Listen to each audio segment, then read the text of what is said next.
today as I have been feeling under the weather.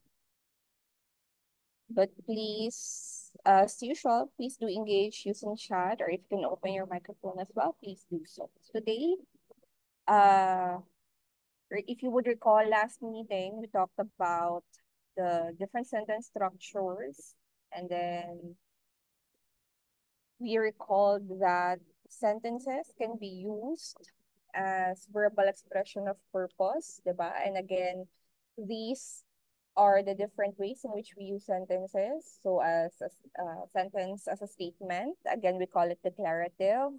It's a question, interrogative. And for your questions, you can have questions answerable by yes or no. Tag question. So this is a declaration plus a mini tag question, isn't it? For example, and then the interrogative word question, your 5 W's and 1 H. For question command, your imperative sentences, and your exclamation or exclamatory sentences. We also talked about the different sentence structures, simple, one independent clause, compound, two independent clauses, complex, one dependent, one independent, compound complex. So you have one dependent and then at least two independent clauses. But for today's discussion, before we move on to paragraphs, first let's talk about the rhetorical sentence patterns. Are you familiar with the 4 rhetorical sentence patterns?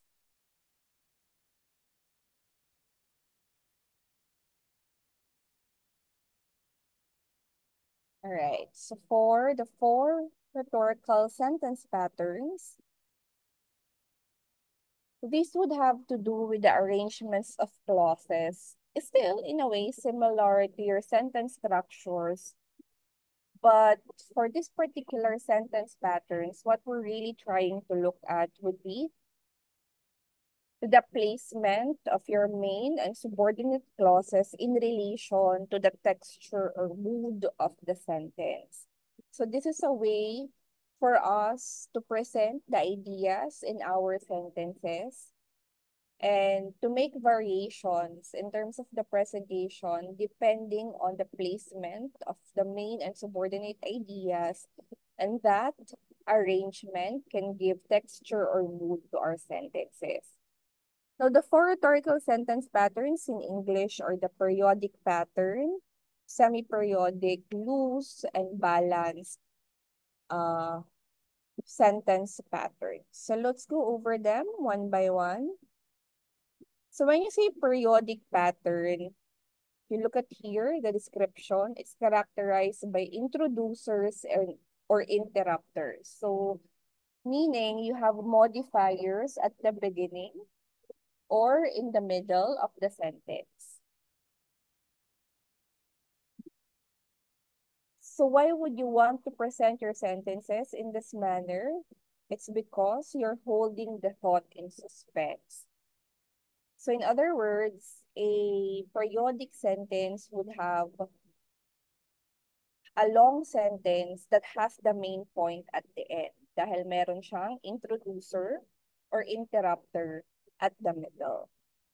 Take a look at this example. So here, what would you consider to be the central idea? What is the central point of the sentence?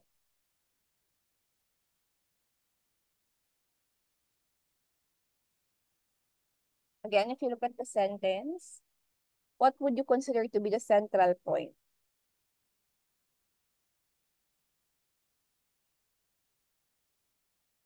Or at least where would you find the central point of the sentence? What is the sentence all about? Of all the familiar sounds?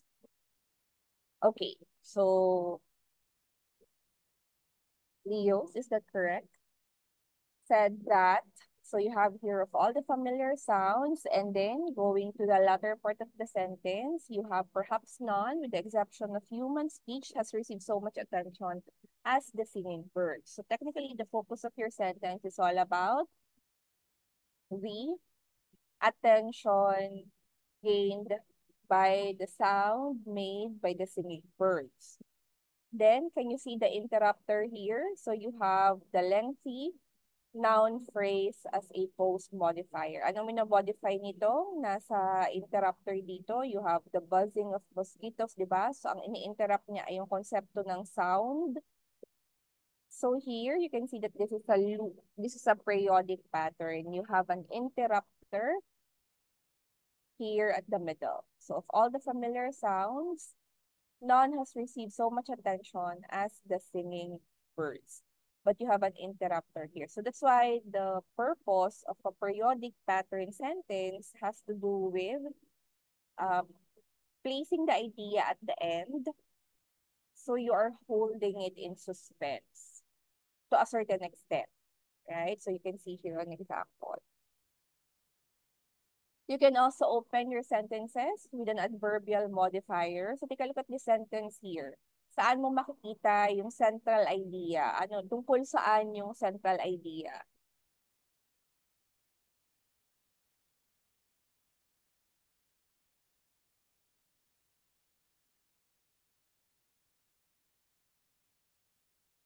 Where would you find the central idea here?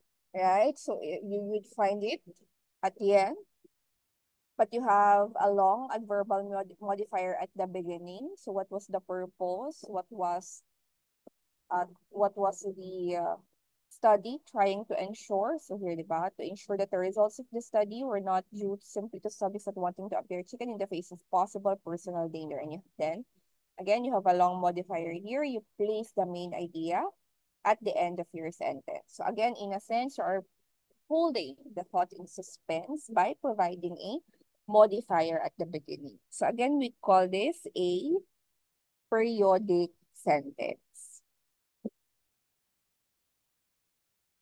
You can also write in this manner by interrupting the flow of your sentence with a comment or a supplementive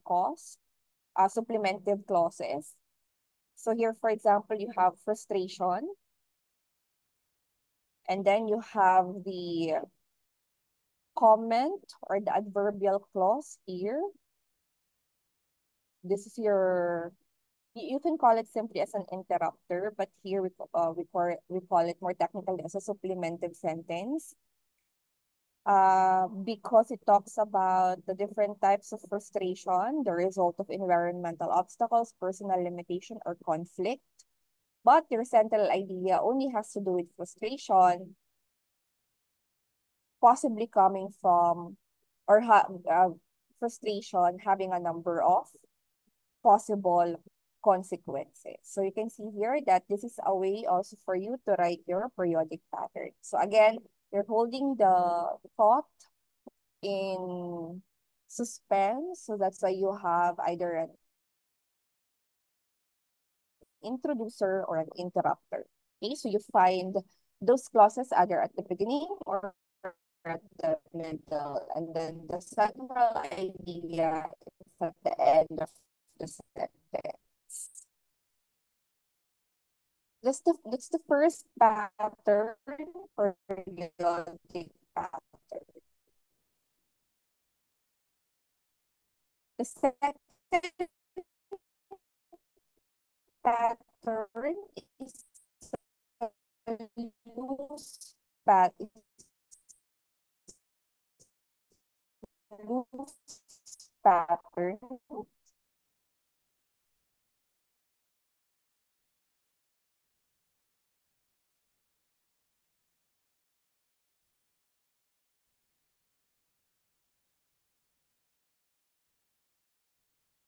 So when you say loose pattern, kabaliktaran siya ng period. Loose white hoodie, meaning the at the beginning continuous. So kabaliktaran also adding dash out the central idea while not losing focus kung ano talaga yung central idea nyo. So take a look at this sentence. What is the central idea here up until where?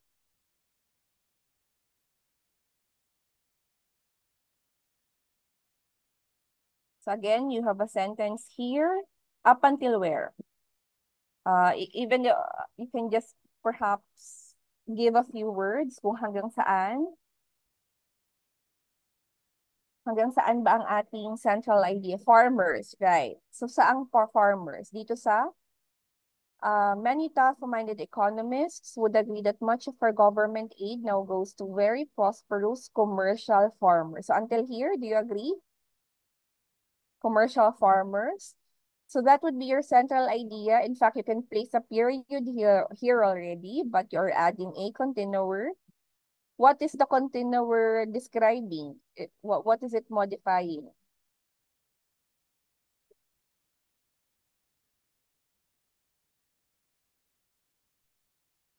So paano nako-continue? Para saan yung modifier? What is it? What is the purpose of the continuer here? It's to describe what? That's right. To describe aid, government aid, diba? With too little filtering down to the really poor farmers. And then a description of the poor farmers whose poverty makes them most deserving. So again, the central idea is at the beginning. You can technically end the sentence already after the word after commercial farmers, but the addition of the modifier would allow you as a writer to flesh out your ideas. What about this one? So technically, you have here a sentence, but your central idea can be seen where? Up until what word?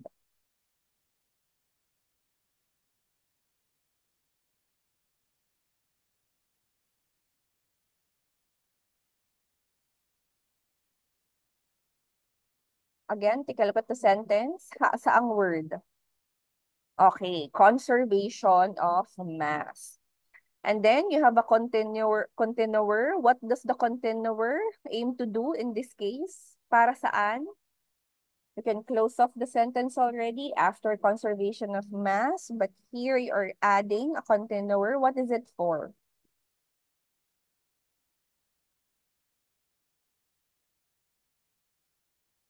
Again, if you look at the sentence, the continuer of what is the function of the continuer here?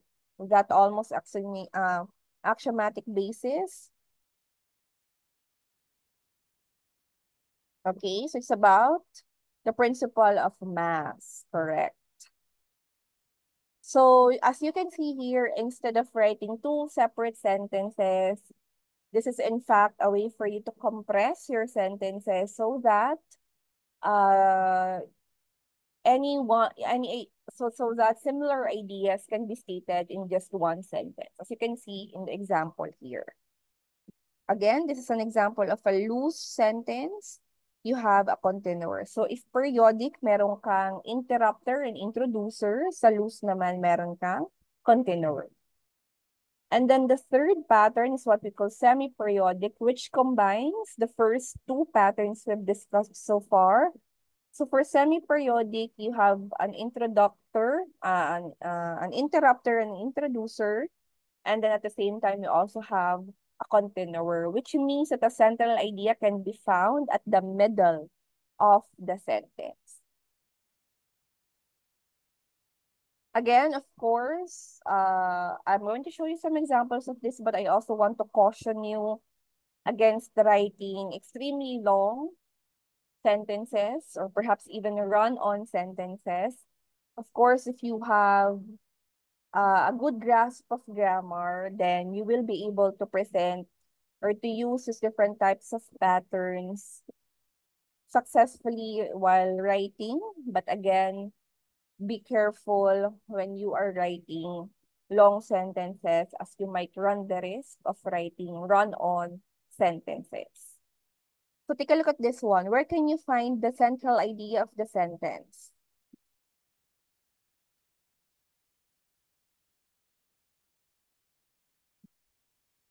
In this case, where can you find the central idea? Right. So here you have American unions exist primarily for economic betterment. And then you have an introducer. The introducer here is in contrast to the labor movements. So here you have an introducer which allows you to introduce the idea that there is a contrast between American unions or American labor movement and labor movements in foreign countries. And then you have a continuer starting dito sa to try to get higher wages. Ito naman kung ano yung ginagawa ng American unions, 'di ba? To try to get higher wages, shorter hours, more vacations, etc. So you have a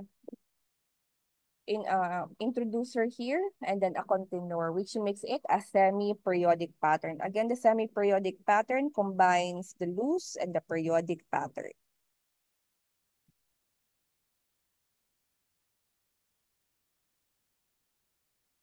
Here's another example. Where can you find the central idea here?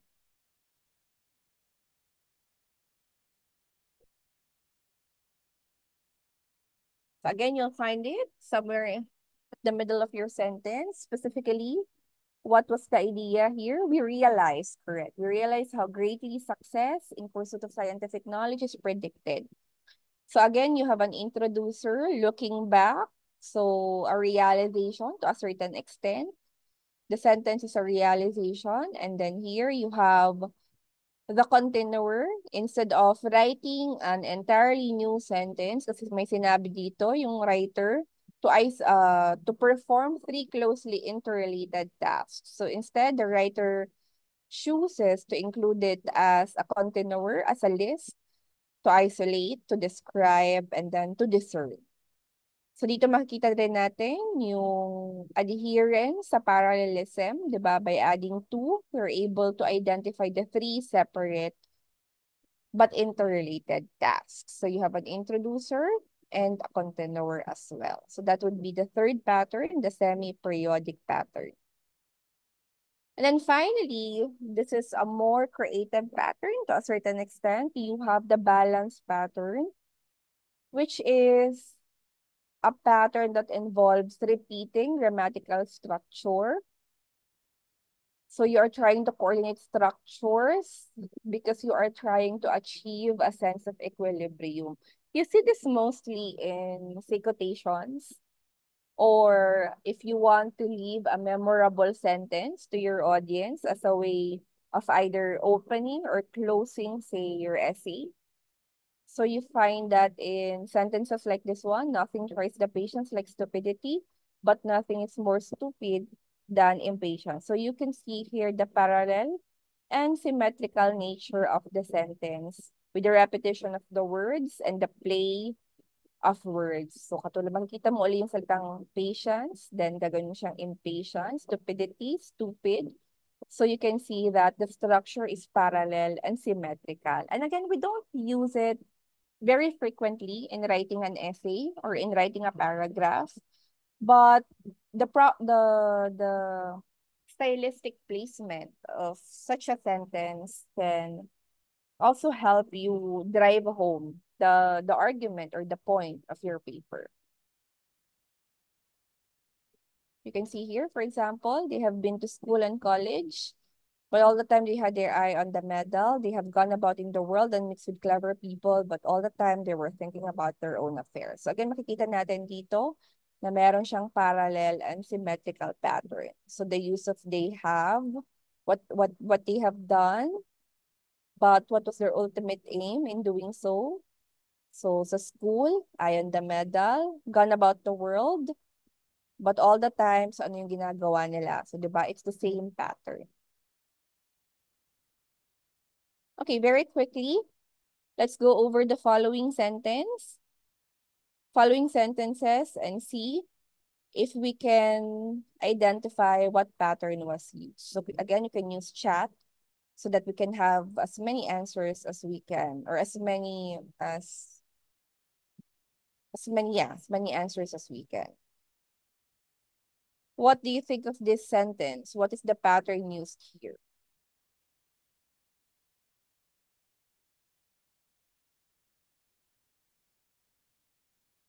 Right. Do you agree, everyone? Is this a loose pattern? Again, why is it a loose pattern? So you have the central idea at the beginning, which can already be closed off, and then you all simply have a continuer. What about this one?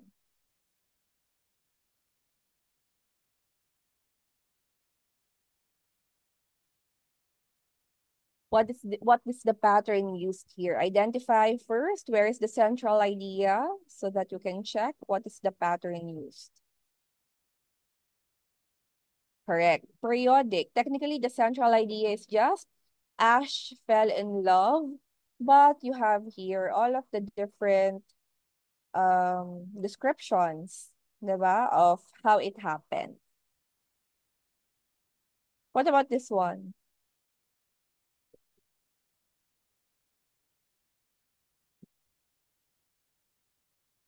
Right. So this one is balance. So you can see the parallel and symmetrical nature of the sentence.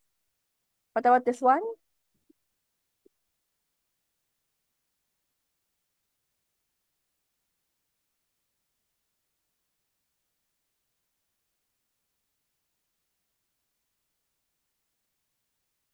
Okay, so again, we'll look at the sentence and we find the central idea. So correct, this is a semi-periodic pattern. So you have an introducer at the, so technically your main idea is just, these are the elements of the integrated personality.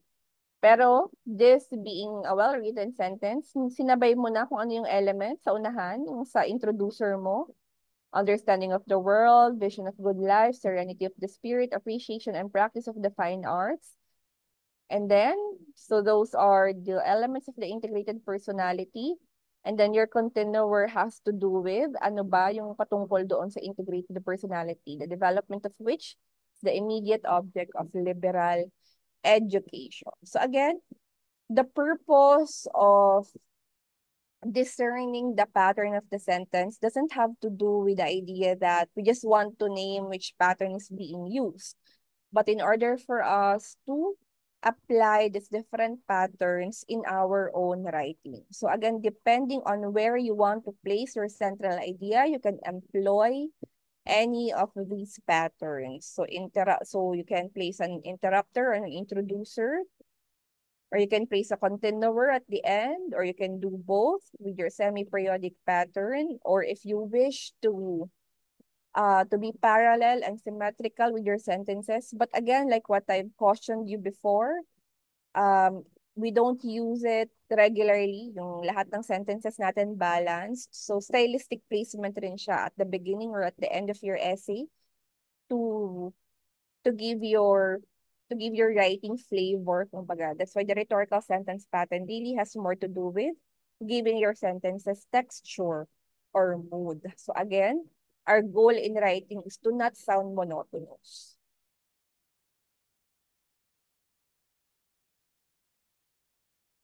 All right? Now let's go to how we put together all of these sentences in order for us to write or structure our paragraphs. So this will be the focus of our discussion for the rest of today's session. Now, of course, you already know what a paragraph is. If you would recall from your previous years sa school, ano nga ba ang pinag-uusapan natin? What do we mean when we say okay, going to write a paragraph. What does it mean? Right, so this is a group of sentence, and more importantly, you have a group of sentences that would have a central idea. That's right. So, and this is what writers often forget about. When you write a paragraph, remember that it's a collection of related sentences dealing with only one topic. So you have a central thought in that particular paragraph. Some of you has mentioned it already, that a paragraph would need a topic sentence. And of course, a paragraph also would have supporting sentences and a concluding sentence. Now, a concluding sentence might not be explicitly stated in all paragraphs, but this can also be added in a paragraph. This is also what we call in writing a clincher, as a way for you to close off the thought in that particular paragraph. So you have a topic sentence, which usually is the first sentence in an academic paragraph. But again, even though we say it's usually the first sentence, it doesn't always have to be the first sentence. So as a writer, you can determine the placement of the topic sentence. This is the most general sentence in your paragraph. For example, you say, reading is a pastime recently disregarded by today's youth. And using this topic sentence, you can create a paragraph or you can add supporting sentences to create a paragraph pertaining to this idea. Now let's clarify some terminologies. Is there a difference between the three words here, the three different terms used here, a thesis statement, a main idea, and a topic sentence? When do you use the word thesis statement?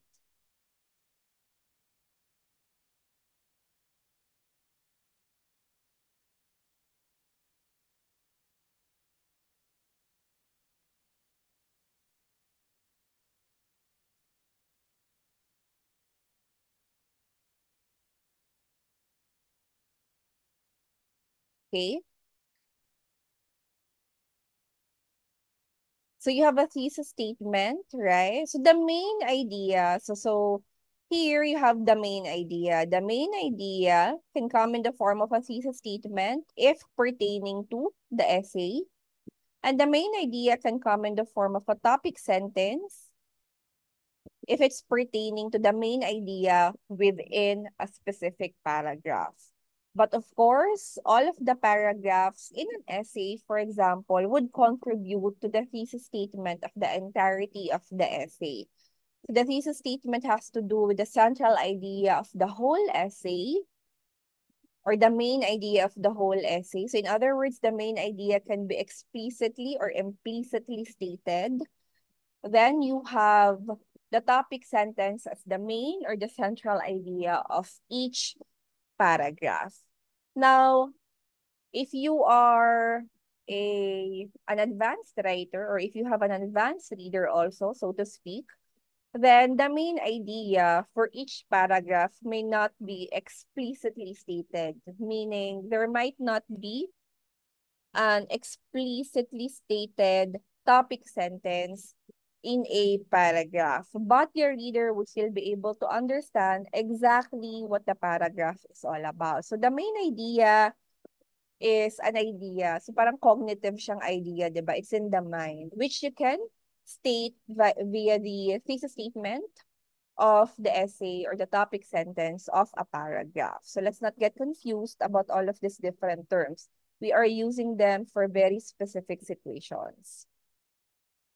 Now, going back to your paragraph would not only have a topic sentence, but of course, the topic sentence would guide you in what other things you would need to include in your paragraph. Say, your supporting sentence. Your supporting sentence should explain the topic sentence or prove your main point or provide details. So if you go back to the topic sentence I gave a while ago about reading, why is it being disregarded by today's youth? So some topic sentence you could include would answer the question such as the following. So why aren't teenagers not reading anymore? And how can we tell that teenagers don't read? So if you were writing this paragraph, what kind of data or what kind of supporting details would you include? Top of the mind without having to do research on it at this point, but what kind of data or what kind of details would you want to include to support your main idea, which has to do with reading no longer reading being a pastime disregarded by today's youth. Spreading personal experience, tama. If you are writing it, if you are writing, and again, the details also would depend on what kind of essay you're writing. So say this is more anecdotal, you can add your personal experience, your anecdotes. Okay, so you can also use as a reason the rise of technology that makes the youth today not want to read anymore. Descriptive facts, that's right. So why are they not reading?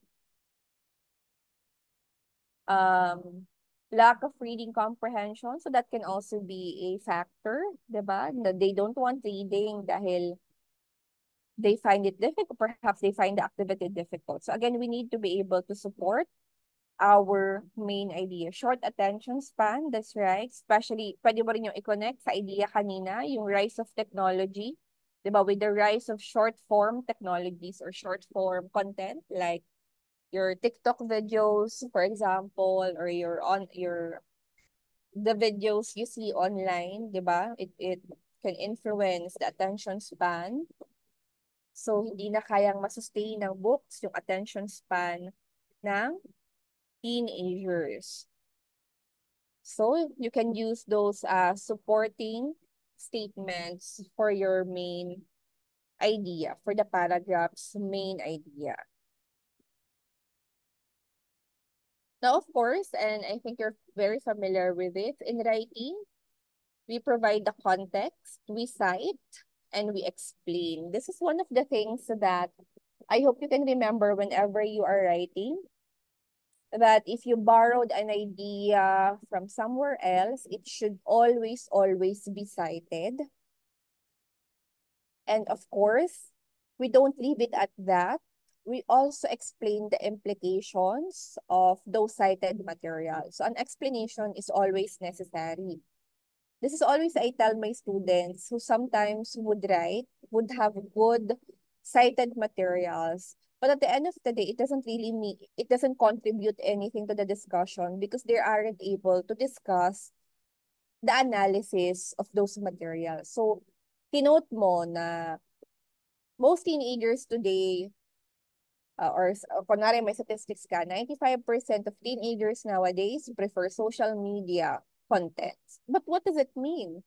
How does that contribute to the discussion? How does that support your main idea? Yun yung importante sa pagsusulat, that you're able to piece together, diba? All of these different facts, all of these different ideas, and then explain to your reader why it matters. And that's important in writing.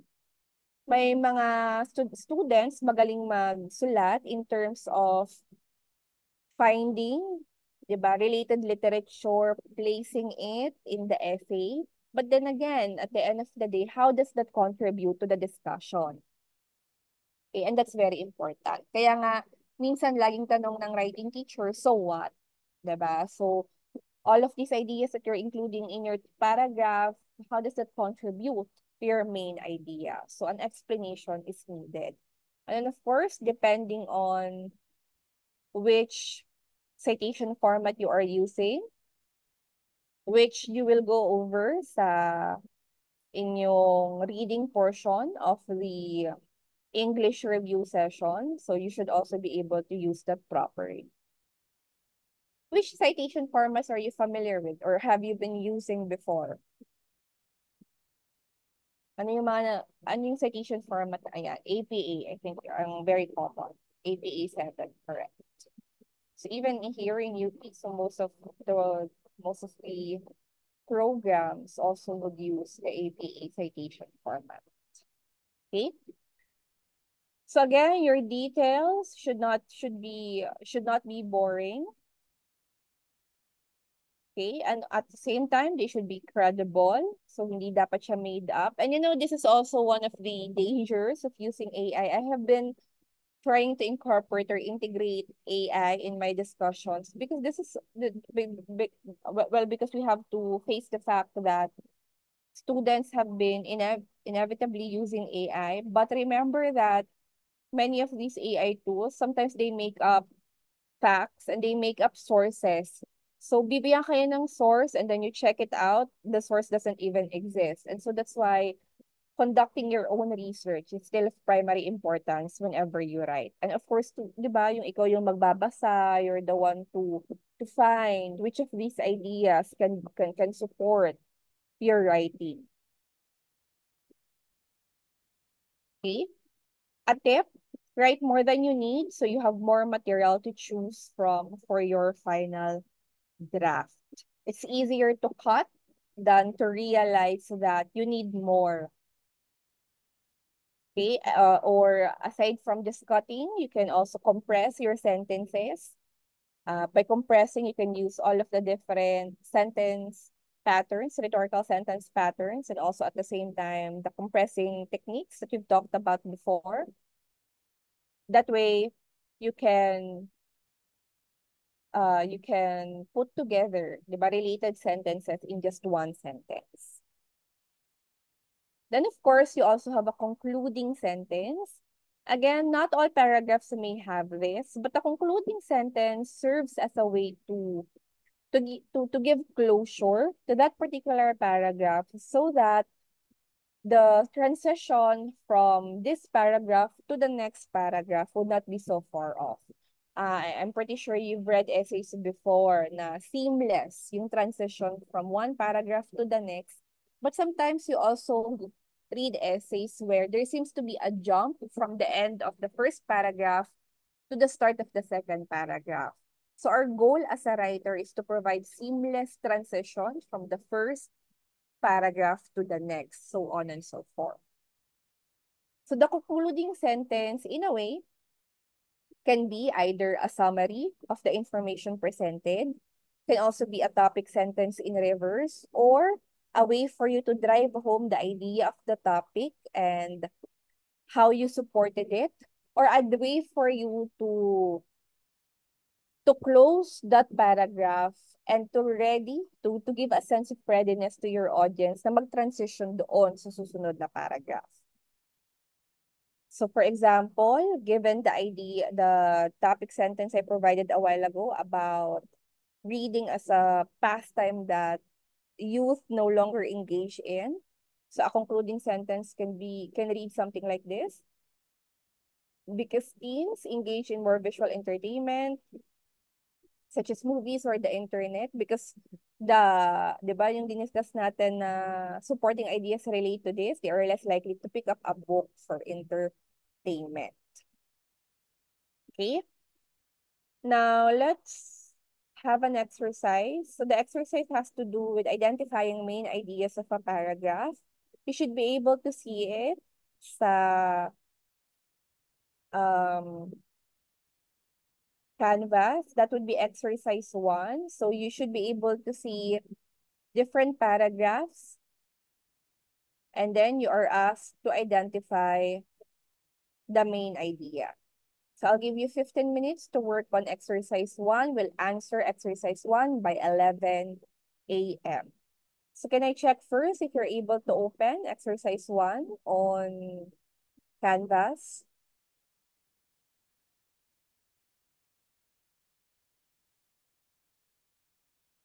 Are you able to open it?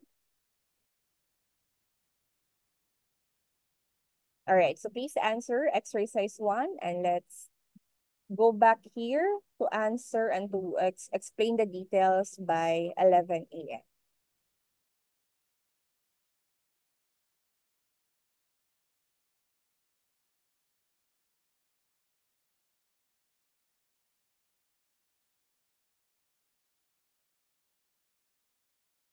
So that I know that you're back.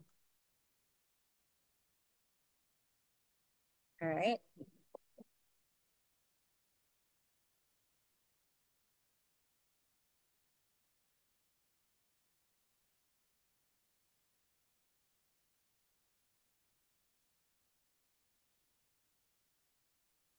Okay, so again, for exercise 1, you were given a couple of paragraphs and all you have to do would be to identify the topic sentence. But if there is no explicitly written topic sentence, then you have to state the main idea in your own words. So let's check with your answers for these activities, for these paragraphs.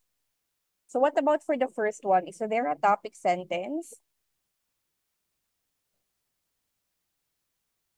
Okay.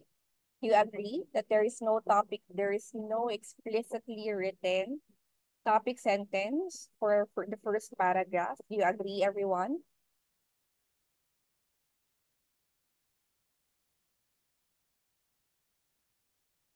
Okay, so then, in this case, you will have to write you will have to state your main idea. Okay, so it has to do with properly with taking care or maintaining and wearing your glasses. So that would be your main idea. As you can see in the paragraph, it contains steps, diba, on how to take care or maintain your glasses. What about for the second one?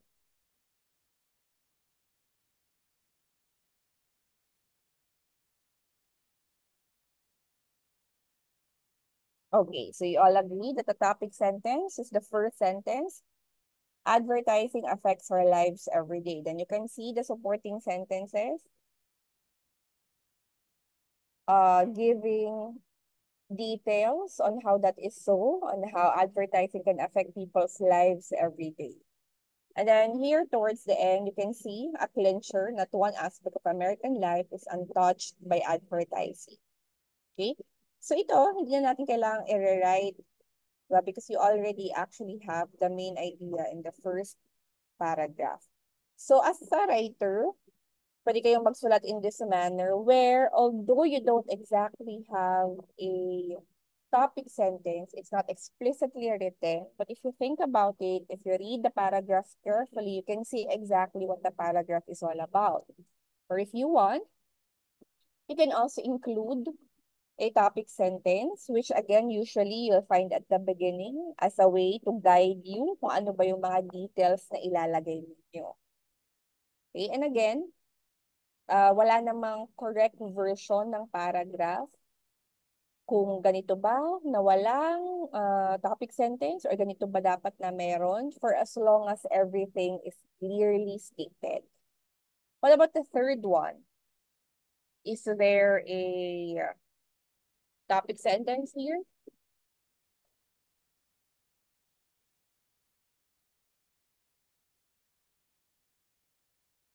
What is the main idea?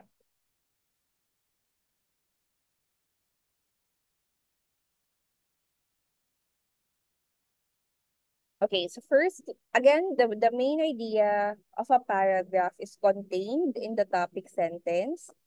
If you read the entirety of the paragraph, can you find here a sentence that contains the idea of the entire paragraph? Let's establish that first. Can you see here okay. So, siguro isipin natin in writing, hindi naman tayo mag-identify ng main idea, but that's not the skill that we want to improve here. What we want to do is that as a writer, alam natin kung ano yung main idea natin at paano natin siya isusupport.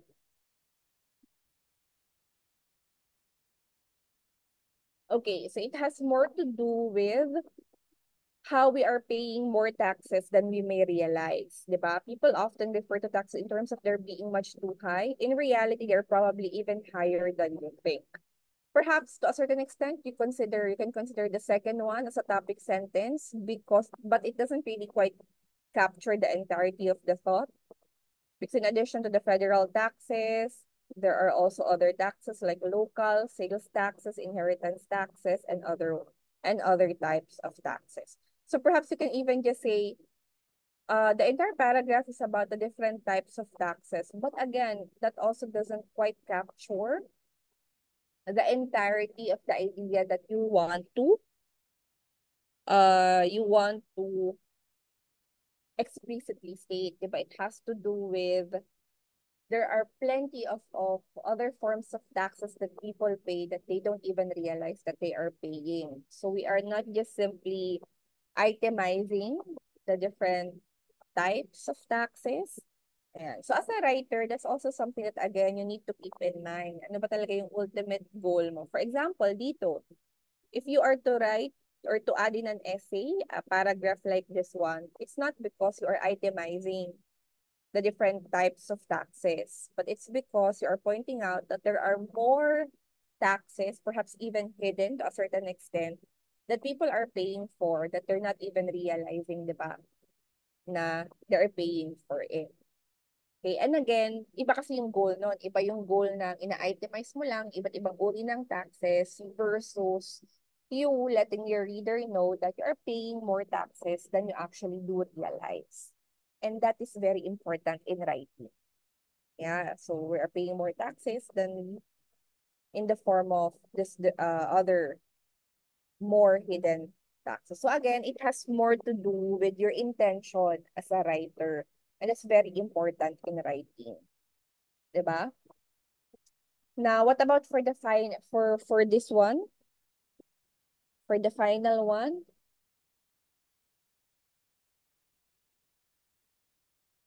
Is there a topic sentence here?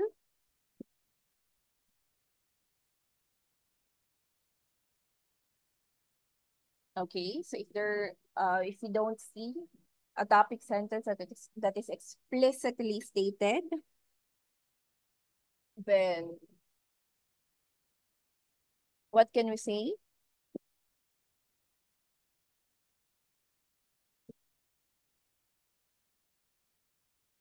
Again, so there are many various ways to read the paragraph.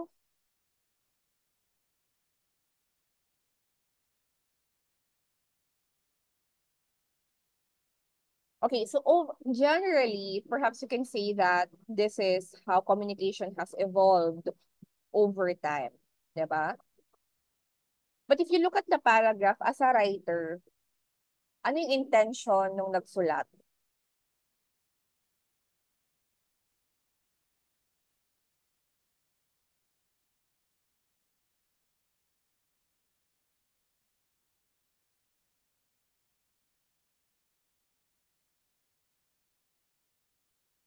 Right. So while it talks about how communication has evolved over time, because technically it begins with uh, discussing it personally, as in face to face. So that's why they took ship and set out across the briny deep. Then they engage in commercial and social matters, sailing the seven seas. But above them all, words speed through the sky through the use of the telephone. So here, as you can see, the way that it's written, while it talks about how communication has evolved, it particularly gives more emphasis on the use of the telephone. So again, the skill here that we need to remember is not just about being able to identify the main idea, but also placing ourselves in the sa role ng writer, diba? So as a writer, what is ultimately the goal of this paragraph? And as a writer, you get to make the ultimate decisions on how you want to present the ideas in a certain paragraph and how that can contribute in the entirety of the essay. And so as you can see here, the paragraph is actually focused on the idea that telephone services, diba, have drastically changed also the way that people communicate. So while many conversations that required face-to-face meetings before, so nowadays it can be conducted using the telephone. So again, yes, communication has been made easier, but also for personal relations, correct? And again, of course, if we're talking about the medium, then the medium indicated here would be the telephone. So as a writer, you need to be very clear about your intentions when you are writing, and that has to be translated in actual writing. So dun mo ngayon makikita, 'di ba, na for example, in a paragraph as short as this one, you can already see that there are so many ways to read it. And so as a writer, and even as a reader, we need to be able to make very clear distinctions as to what we want to say in whatever we write so that our audience would also best understand it. Okay? So please remember that whenever you write. And then there's a last part also about providing, so this one is more personal in the sense that we only want to see how you are able to provide supporting details for the topic sentence below. So last summer was different from all the summers before it. So anyone who would like to share, you can send your answers via chat for everyone to see if you want to. Or you can summarize what what common denominator there is for all of the three supporting details that you included. Kasi again, 'di ba? It has to do with the idea that it would support the idea that the summer was different. All right. So for Gabriel, it has to do with the temperature. It was hotter than ever. And then all of the rest of the details were adjacent to that about how people were staying at home and how people were taking more showers, etc.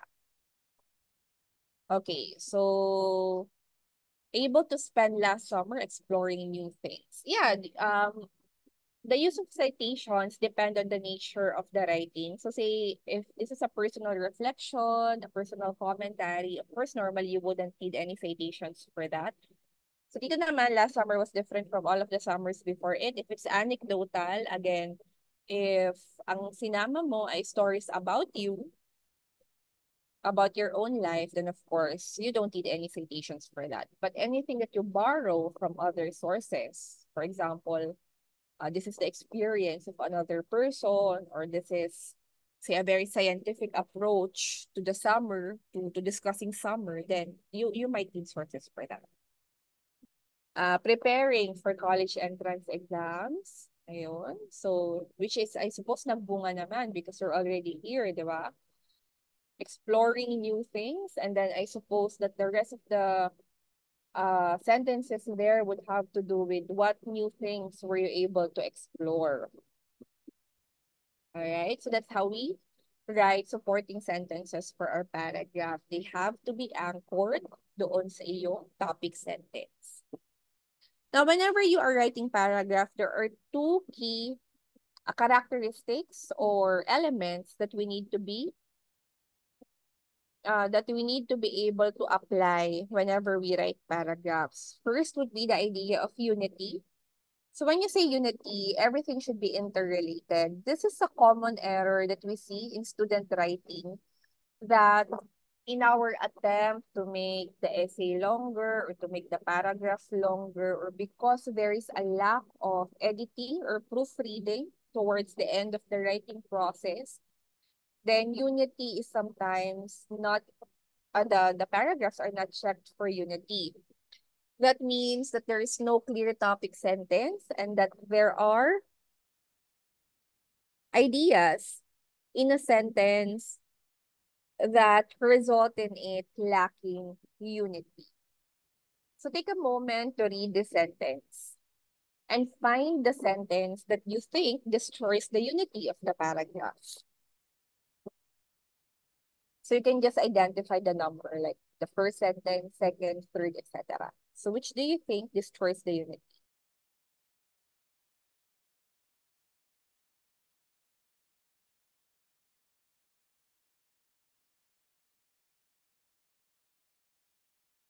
Right. So the third sentence. Do you agree? Does everyone agree? So the paragraph is all about the disappearance. Are you familiar? So kung alam niyo yung kantang, ano bang kanta yun? Someday We'll Know. We'll Know ba yung kantang? So this lady here has been mentioned, Amelia Earhart. It's about the disappearance of the first woman pilot. So the paragraph is all about the disappearance of Amelia Earhart. And in fact, the first paragraph can serve as your topic sentence because it has to do with the disappearance remaining to be a mystery. It crashed into the Pacific Ocean. The rest of the paragraph is about how the search was fruitless. Now here, you're correct. You have a third sentence stating when and where she was born. And while this is still about Amelia Earhart, but in the context of the paragraph, di ba, it doesn't quite belong to the paragraph. So ito ang common mistake rin sa mga writers, especially for student writers, because the attempt is to include as many details as possible to make the discussion richer. But again, the end result is that sometimes unnecessary details are added. So like in this case, Hindi natin kailangan yung kanyang birth date at birthplace because the paragraph is all about the mysterious disappearance. Okay, so unity is a very important element of writing. It would fit at the start along with the other details, if ever, yes, you can include. That's why it's important also to remember sentence compression. So the disappearance of Amelia Earhart, so pwede mo idagdag kung saan siya pinanganak. Pero di ba, ultimately, at the end of the day, it doesn't really quite seem to contribute anything to the discussion.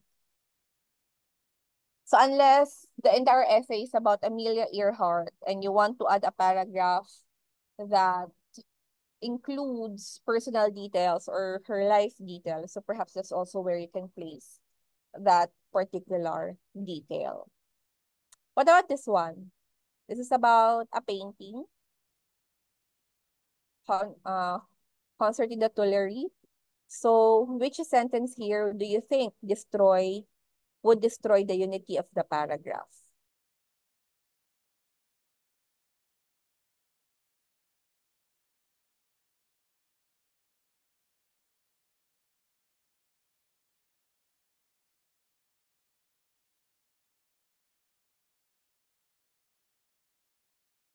All right. So, okay. Okay. So that would be the second paragraph. Again, it still pertains to Manet, the painter. But the idea here is that Manet, however, never wanted to exhibit his work at Impressionist shows. And again, perhaps at some point we might think, oh, parang related naman. Pero ito, na he never wanted to exhibit his work at Impressionist shows, has nothing to do with the rest of the details in the paragraph. The topic sentence here was composed in horizontal sections. So given that the rest of the details, in fact, would contribute to explaining the three horizontal sections in the foreground, central section, and then the third and topmost section of the canvas, and then sort of closing. Many often painted scenes from the society in which he lived. So itong second sentence, never wanted to exhibit his work, diba? It doesn't contribute anything to this particular paragraph. While it's still about the same painter and it's still related to his painting, still, hindi siya kasali, hindi siya akma, diba? Para sa paragraph na to. So this is again what we need to be aware of whenever we are writing in our attempt to provide as many details as possible. Nalalagyan natin ng mga detalye na hindi naman supportive doon sa ating topic sentence. So that's why it's very important that we have a clear topic sentence. If you feel like as a writer, you have advanced knowledge of writing and do not feel the need to include a topic sentence, but still in your mind, you have a very clear idea of your of the central idea of the paragraph so that you won't lose track of the details that you are including in your paragraph. And then the second element, aside from unity, would be what we call coherence. Anong ibig sabihin if a paragraph is coherent? So unity has to do with the interrelatedness of the ideas. Coherence has to do with the sentences logically fitting together. So when you say coherence, it has to do with, you know how in an essay, the paragraphs should transition seamlessly from one paragraph to the next. That is the same in a paragraph. The transition should be seamless from one sentence to the next. So yes, it can be through order. Is it chronological, spatial, or most of the time it really has more to do with the breaking down of ideas. So if a paragraph is coherent, we can see, the reader can easily see how all of the ideas are connected. Now in the writing, what do we use? What device can we use to help us write coherent paragraphs? We call it the transitional device. Transitional devices are different from conjunctions. Conjunction you use within the sentence. Transitional devices you use to connect sentences to the next sentence. So in other words, you use it to maintain coherence in a paragraph. There are many different types of transitional devices. You have transitional devices you use for addition, for chronological sequence, for location, contrast, relationship, or illustration, for cause and effect, etc., etc. So for example, for addition, personally, I'm pretty sure you have written a lot of essays before. As a transitional, what transitional devices can you use to elaborate or to tell more about your topic?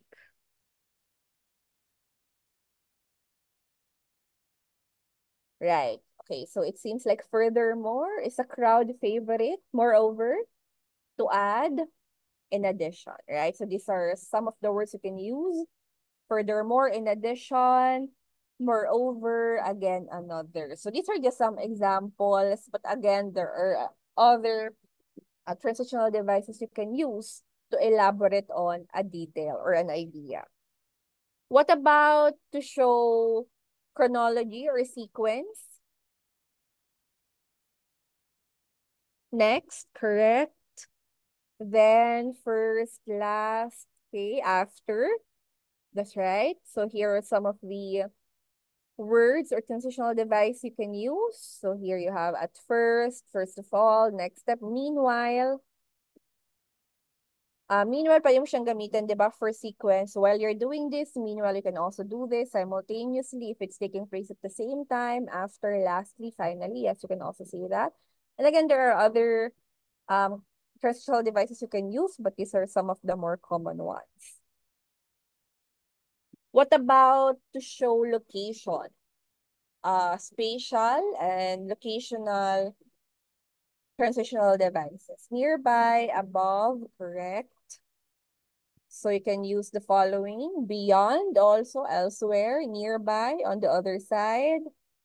To the north, south, east, west, left, right, in, and then location. Okay, so this is a way for you to show spatial relationships. What about to illustrate or emphasize? What words can you use for this?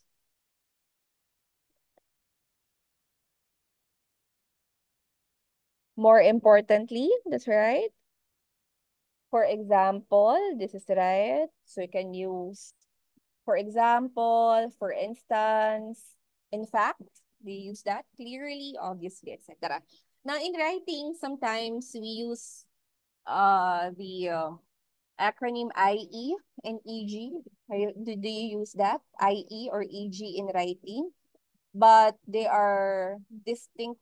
They have two distinct uses. So EG is exempla gratia. So that means, for example, you use it as a way to state examples. And then IE is id est.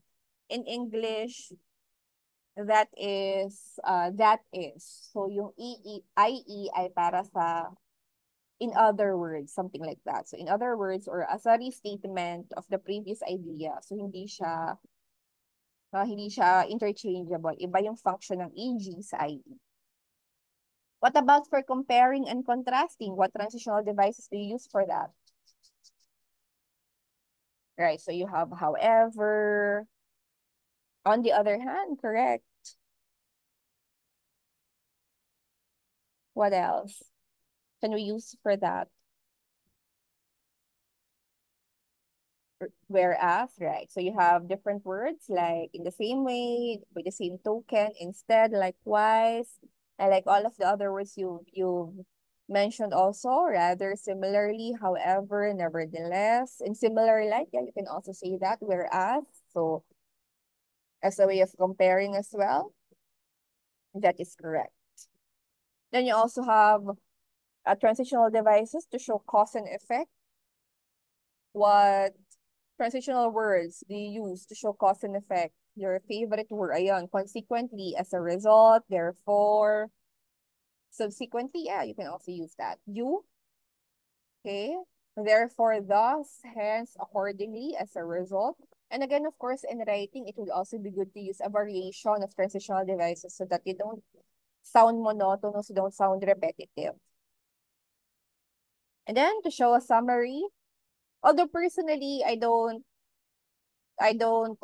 my students not to use in conclusion to show conclusion, but perhaps you can also use other words like briefly, finally, etc. All in all, that's right. But I just don't find it as a reader, 'di ba? Parang a very basic form of writing yung in order for you to say that you're concluding is that in order for you to show that you're concluding, isasabihin mo to conclude it all. So that's very basic form of writing because there are better ways to show that you are in fact already in the conclusion by not saying na I am now concluding.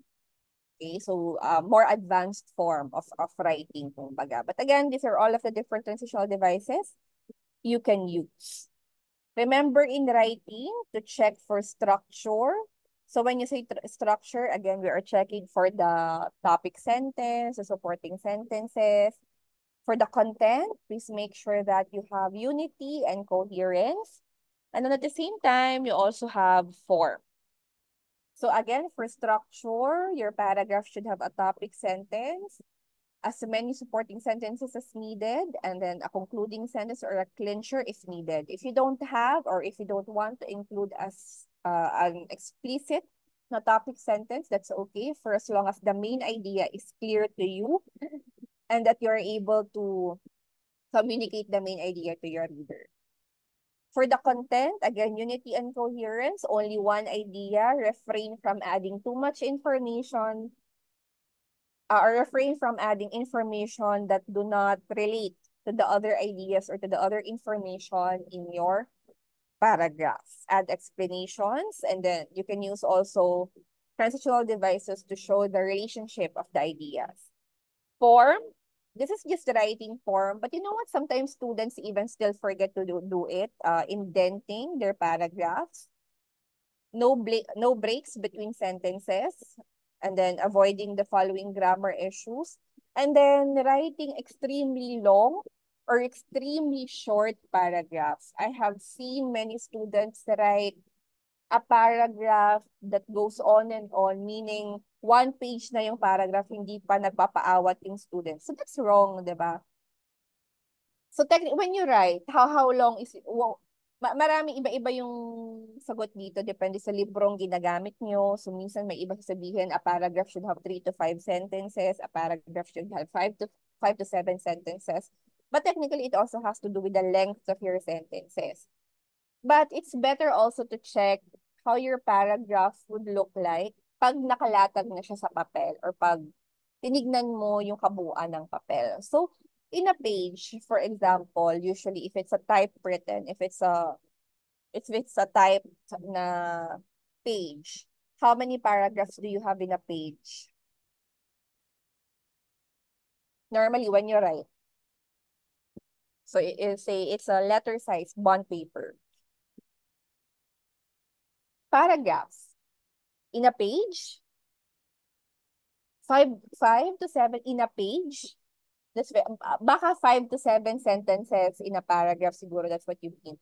But in a page, again, it's difficult to place an exact number kung ano ba yung tama para sa isang paragraph precisely because we are employing different sentence variations in our paragraphs. It also depends on the length of your sentences. So sometimes just 3 to 5. So normally, we also want to look at how a paragraph would look like in a page. So in a page, 2 to 3, yeah, 2 to 3 would be enough. More than that, it means that you have very, very short paragraphs. Less than 2, meaning one lang, it means that you have a very long paragraph that spans one whole page. So it also has to do with how the paragraph would look like or how the paragraphs would look like in a page. Again, while in grade school or in high school, we're taught na there is a certain number of sentences in a paragraph, but realistically speaking, it has to do also with the length of your sentences. So if say medyo mahaba yung ibang sentences mo, as long as you are writing it properly, pwedeng nasa 5 lang yun, pwedeng 4 lang. And again, it has to do with the overall look of your paper. Okay, but again, what we want to avoid is writing extremely short or extremely long paragraphs. Remember that kung ang kada sentence may break in between, kada paragraph dapat may break din in between.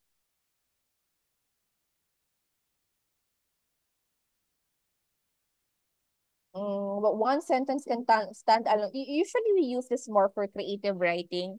'Di ba? If you've read books, you've seen poems, for example, or even in a creative essay, normally one sentence can function as an entire paragraph. But this is not true for academic writing. For academic writing, we don't really have much space for yung creative style of writing. So we adhere to a more formal, to a more academic form of writing.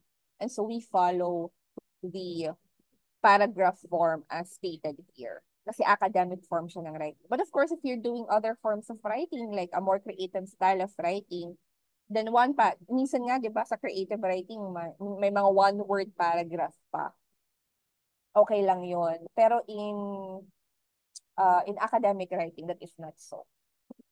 Okay, we adhere to yung formal academic tone and style of writing. So even if it's a compound complex sentence na mahaba, hindi siya magiging enough for just one paragraph. Okay? Otherwise, you might run the risk of writing a run-on sentence if it's just a one sentence paragraph. All right? So let's do our final exercise for today. It's very short. All you have to do would be to number the sentences to form a paragraph and then to provide transitional devices for the latter part. This is exercise 2 under paragraphs. So I'll just give you 10 minutes for it. Let's return here at 11:45 and then spend the next 5 to 10 minutes answer. Okay, so this is exercise 2.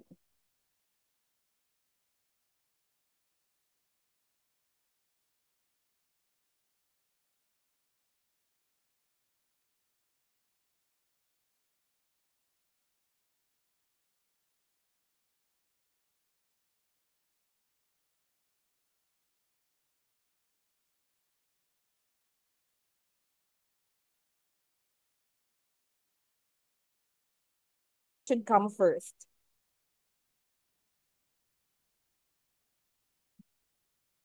Okay, so the second, letter B, why do some students prefer pencils to pens? That's right.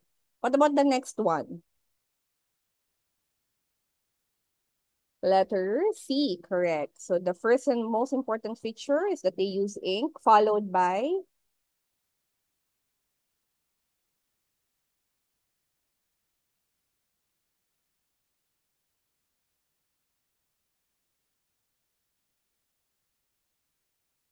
okay, wait.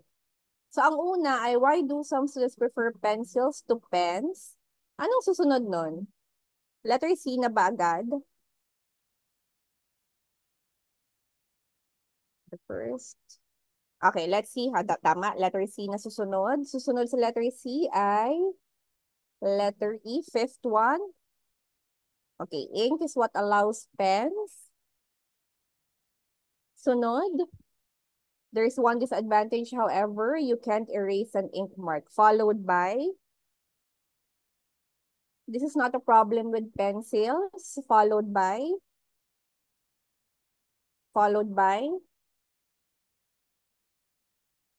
they are not as clear as ink marks, and then you have this finally. So if you were to rewrite it, it would look like this.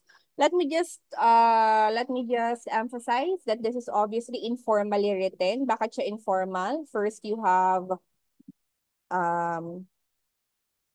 informally written siya because of the presence of contraction, the presence of a but at the beginning of a sentence. So if you were to consider this as an academic paragraph, you would need to rewrite some parts of it in order for the paragraph to be more formal and to be more academic. So for example, spell out all of the words, replace but with a more appropriate transitional device. For example, you can even compress some of the sentences.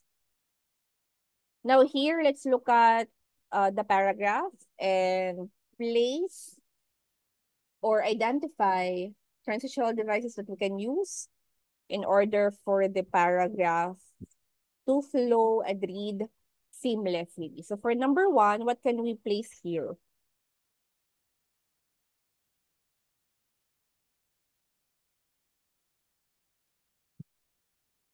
All right, so we have although. Aside from although, may iba pa tayong pwedeng gamitin?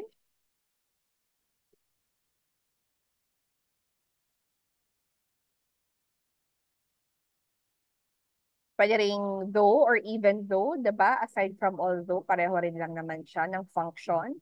What about number two? Although online learning has both advantages and disadvantages, the benefits outweigh the drawbacks. Number two,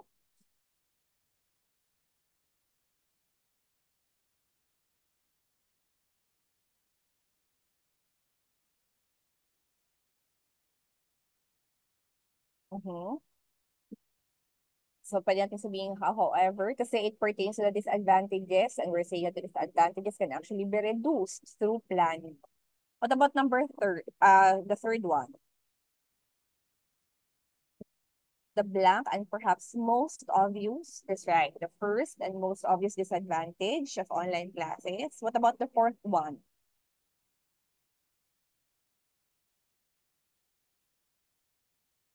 Okay, so dito, ano siya, elaboration, so pwedeng moreover, similarly, ano pa yung pwedeng gamitin? Additionally, in addition, pwede natin yung gamitin. What about number five? That's right. So they also have less opportunity to get acquainted. And then you have two long paragraphs, which gives you details. And then finally, number six.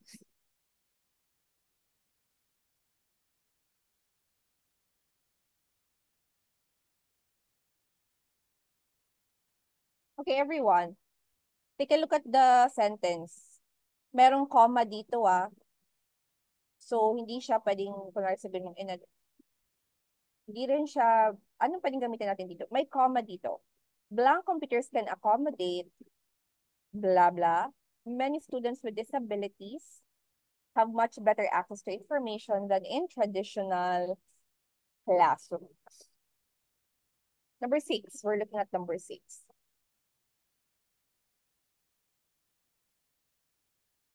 Right, pwedeng pwede ring since, as computers can accommodate physical limitation with text-to-speech. So itong computers can accommodate, diba reason siya, or pwede ring because computers can accommodate, many students with disabilities have much better access. So hindi siya elaboration, it has more to do with a cause and effect to that extent. Number seven. So here for number seven, what are you trying to do? Ano yung relationship niya doon sa unang paragraph? That's right. So elaboration. So dito pa din ang moreover. Ano pa? Iterations of moreover. In addition, furthermore. Pwede rin yung furthermore. Ayan. What about number eight? Disadvantages of online learning can be reduced.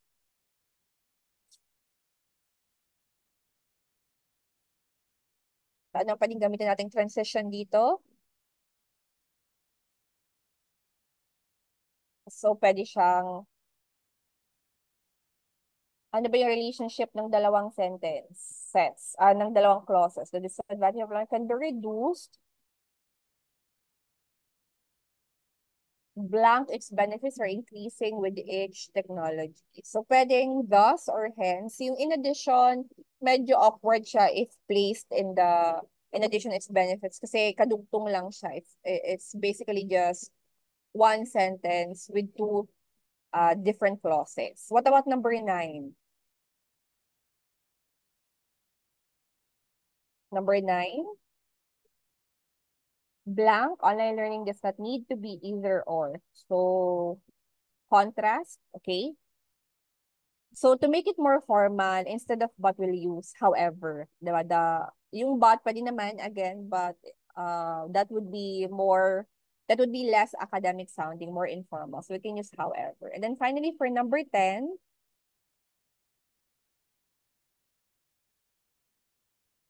Right. Even in international classes, groups of students in the same area can meet and socialize.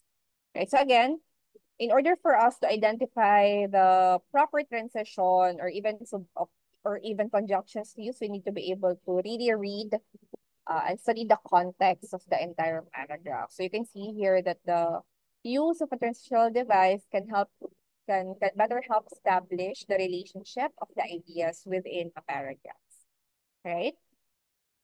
So that would be for today's discussion. Tomorrow we meet again for language. I know that during the first day I said that reading will start tomorrow, but since nagka-holiday nung June 17, holiday 'di ba kahapon? So the language session will be until tomorrow. So tomorrow we'll talk about essay writing itself, the basics of academic essay. And then starting June 20, doon na yung reading portion of your English review. So I will still see you tomorrow, same time. So for today, that will be it. Thanks everyone for attending. Goodbye. Thank you po. Thank you. Bye-bye. Ito po, ma'am. Thank you po.